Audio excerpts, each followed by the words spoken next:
So ayun, good morning mga ka-Pigeon Panser. Abangan na naman tayo ngayon sa TGRC. Piplap nila ngayon. Sana makapag-plak pa yung dalawang live natin doon. Ito pala yung speed forecast natin. Yan, tara, abang-abang na tayo mga kaibon.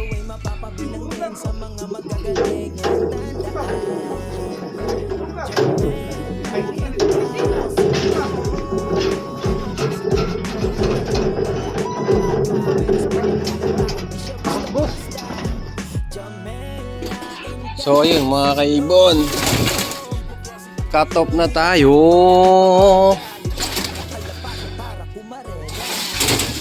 One out of 3 lang tayo sa vegan. Nakakalungkot pero kailangan, wala eh. Yung dalawang live natin wala pa, nabigan na. Ito lang na pauwi natin, yung butas ng Tagudin. Okay lang yan, may sasakay pa tayo sa final. Ito pala yung speed nya. Yan, 1 out of 3. Thank you.